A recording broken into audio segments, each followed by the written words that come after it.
hitungan yang selama ini dilakukan oleh pemerintah hanya berhenti pada hilangnya sumber mata pencaharian, tetapi tidak menghitung seberapa besar sebenarnya dampak akses kontrol politik perempuan, anak, remaja ke depan terhadap sumber daya yang mereka miliki. Belum lagi nanti ditambah dengan potensi bencana yang akan semakin menguat, mengingat lokasi Wadas saat ini adalah daerah rawan bencana. Bisa dibayangkan jika Wadas nanti ditambang, karena posisinya adalah di pegunungan, daerah hulu tempat sebagai water catchment area, artinya bencana tidak hanya longsor tetapi banjir, kemudian perubahan cuaca. Artinya kita berbicara tentang potensi krisis iklim yang terjadi di Desa Wadas itu sama sekali tidak bisa dihindarkan. Mungkin itu saja dari kami. Oke, terima kasih Mbak Sana. Tadi sudah komprehensif sekali membahas bagaimana sih dampak nggak hanya hari ini tapi ke depannya kayak gitu. Karena ini menyangkut keberlanjutan itu untuk generasi selanjutnya. Nah, selanjutnya akan dijelaskan oleh Mas Adi mengenai kenapa sih tambang itu harus izin kayak gitu. Nah, kalau misalkan nggak ada izin, apa yang akan terjadi? Nah, mungkin nanti Mas Adi bisa menjelaskan perspektif dari lingkungan dan agrarianya. Ya, terima kasih teman-teman. Assalamualaikum warahmatullahi wabarakatuh. Selamat siang. Selamat datang buat teman-teman Wadas yang sampai hari ini, detik ini masih tetap konsisten untuk memperjuangkan ruang hidupnya. Bicara soal izin kayak gitu kan, yang paling lucu sebenarnya ketika kita ketemu di BBWS beberapa waktu yang lalu, bahwa mereka menyebut kemudian kita ini nggak akan nambang kok, tapi cuma memindahkan suara. Ini yang kemudian menjadi lucu setelah BBWS bisa berstatement seperti itu. Nah, setelah kami lihat dari kurang lebih mulai 2018 memang kita tidak menemukan adanya kemudian izin untuk rencana pertambangan ini. Jadi logika yang dipakai BBWS ini ya masuk akal menurut mereka ya, ketika mereka nggak merasa mungkin kemudian mengurus itu. Nah, padahal antara proyek bendungan dengan proyek kemudian di Wadas itu adalah dua hal yang berbeda. Mereka membangun bendungan, tapi di Wadas ini kan adalah kemudian menambang atau kemudian proses mengambil batu kayak gitu dan memindahkan itu ke bendungan, ke proyek. Nah, kenapa kemudian izin itu menjadi sangat penting? Karena kemudian di izin itu harusnya juga kemudian dilampirkan juga atau kemudian disetujui juga soal izin lingkungan misalnya, atau kemudian amdal yang khusus untuk tambangi yang kayak gitu.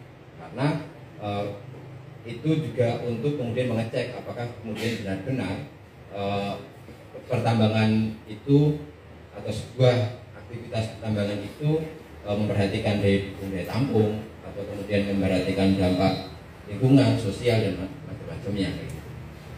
Pun ketika kalau kita melihat konteks Wadas, kita bicara soal potensi tadi Mbak Sana sudah bilang ngomongin soal daerah rawan bencana. Sebenarnya kalau kita mau berpikir dalam kerangka lingkungan atau kemudian dalam perspektif lingkungan kayak gitu, harusnya Wadas ini nggak boleh ditambang, karena daerah rawan bencana itu adalah daerah yang sangat rentan, pun juga dengan masyarakatnya itu juga rentan terhadap bencana longsor. Kita tahu hasil dari penuturan warga tahun 88 itu ada sekitar 8 orang meninggal karena longsor. Kalau hari ini akan ditambang, tentunya itu akan menambah kerentanan itu. Jadi proyek-proyek yang ada di Wadas rencana dan rencana itu, kalau kami dari Walhi tetap itu biar dikaji ulang, bahkan kita dorong untuk itu dibatalkan. Pun juga dengan proyek-proyek PSN yang lain. Nah, kami pun dengan beberapa catatan juga soal baik lagi soal pengelolaan proyek itu.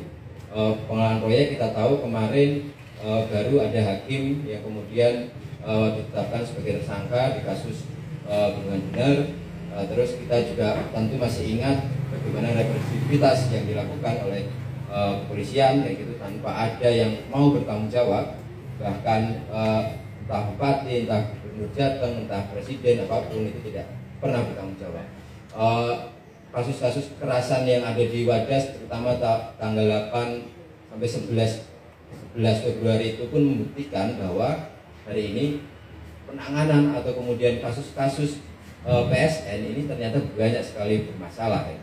Jadi itu pun juga tidak ada penanganan yang sesuai. Bahkan sekarang tadi muncul ada kemudian proses ganti rugi.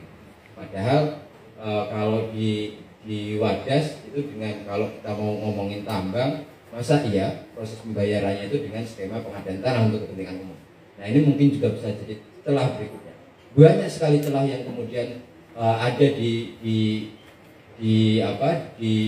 kasus-kasus di Wadas ini, mulai dari represivitas, terus dokumen-dokumen, terus bagaimana kemudian mereka kami anggap menabrak kemudian kebijakan yang sudah mereka susun sendiri. Gimana bisa proyek untuk tambang kayak gitu bayarnya pakai untuk pengadaan tanah? Itu mungkin teman-teman nanti bisa juga menjadi diskursus sendiri. Apa mungkin juga ini juga digugat dan macam-macamnya kayak gitu. Ya, ini yang kemudian menunjukkan bagaimana tata kelola proyek PSN yang didengungkan oleh rezim hari ini itu ternyata banyak sekali bermasalah. Dan kami menganggap itu proyek yang tidak layak untuk kemudian diteruskan.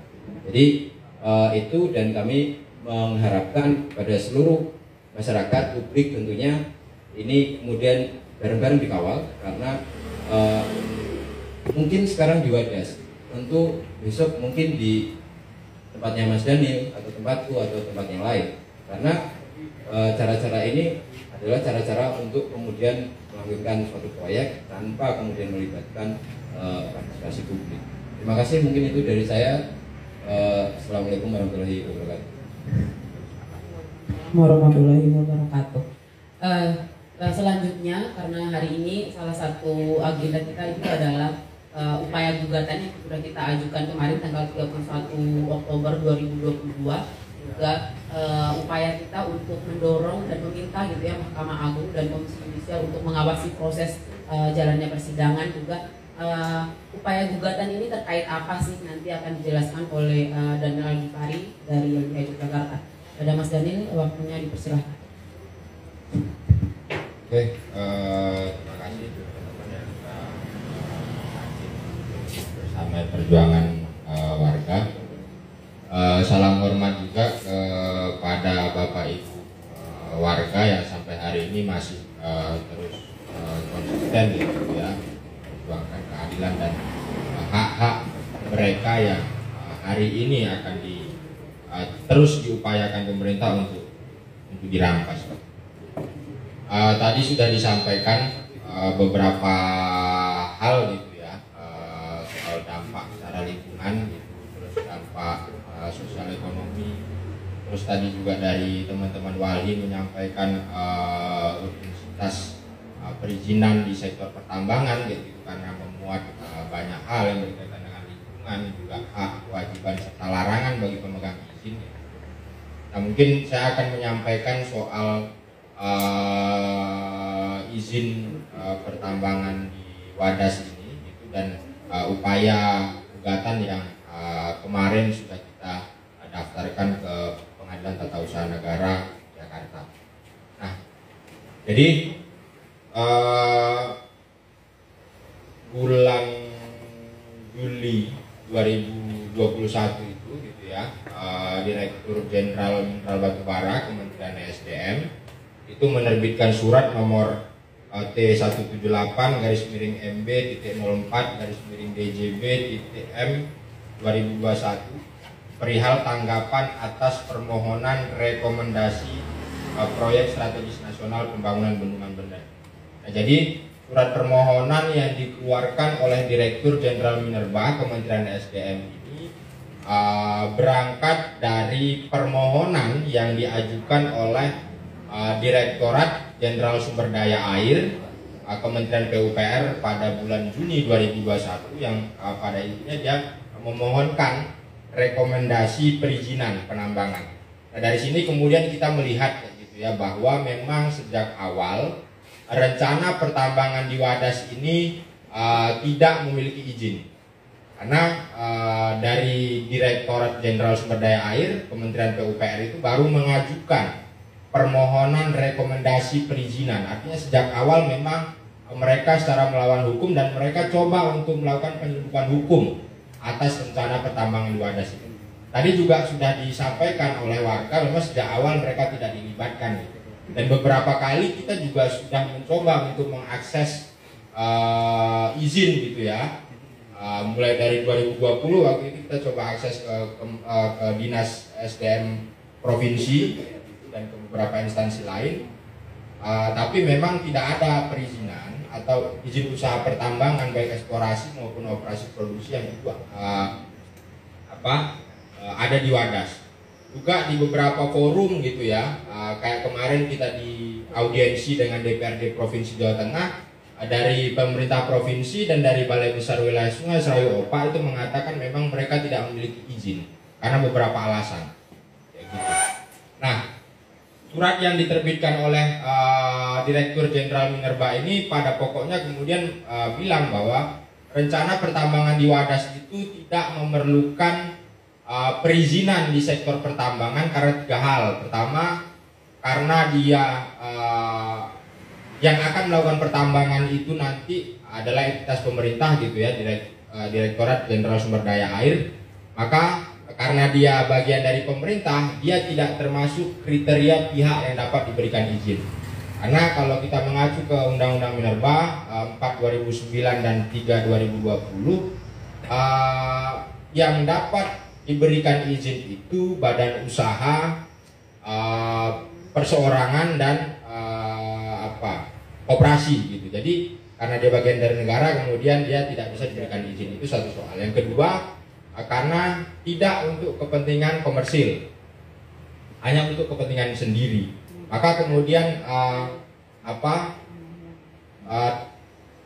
tidak perlu ada perizinan di sektor pertambangan mineral dan batu bara. Nah, di titik inilah kemudian kita anggap ini bermasalah kayak gitu. Apa yang kemudian dilakukan oleh Direktur Jenderal Minerba dengan menerbitkan surat itu yang secara sewenang-wenang kemudian bilang bahwa ini nggak butuh pertambangan perizinan di sektor pertambangan Minerba. Nah, makanya kemudian kemarin tanggal 31 Oktober itu hari Senin kita ajukan gugatan ke PT WEN Semarang ya, terkait dengan pelanggaran-pelanggaran yang dilakukan oleh Direktur Jenderal Minerba dalam surat. Nah, secara substansi jadi gini, jadi ya kita melihat bahwa ini jadi satu persoalan kayak gitu ya. Tambang dari Dirjen Minerba bilang bahwa tambang di Wadas ini tidak memerlukan perizinan di sektor pertambangan Minerba. Nah, kami coba membaca gitu ya, atau nanti teman-teman juga bisa membaca aturan hukum atau peraturan undang-undang dan peraturan pemerintah yang bicara soal pertambangan mineral dan batu bara itu. Tidak ada satupun klausul atau pasal atau skema yang itu membolehkan pertambangan dilakukan tanpa izin untuk alasan dan kepentingan apapun, gitu ya. Jadi setiap orang yang atau setiap badan atau lembaga atau orang per orang atau kelompok atau apapun itu yang dia ingin melakukan kegiatan pertambangan, maka diwajibkan mengurus perizinan berusaha. Perizinan berusaha itu diberikan melalui salah satunya izin. Izin itu kalau dalam Undang-Undang Minerba itu ada beberapa jenisnya. Ada IUP, gitu ya, ada IUPK, ada SIPB untuk penambangan batuan, ada IUP penjualan dan lain seterusnya. Nanti bisa teman-teman. Jadi di Undang-Undang nomor 4 2009, Undang-Undang nomor 3 2020 dan PP nomor 96 tahun 2021 beserta aturan-aturan turunannya. Nanti ada peraturan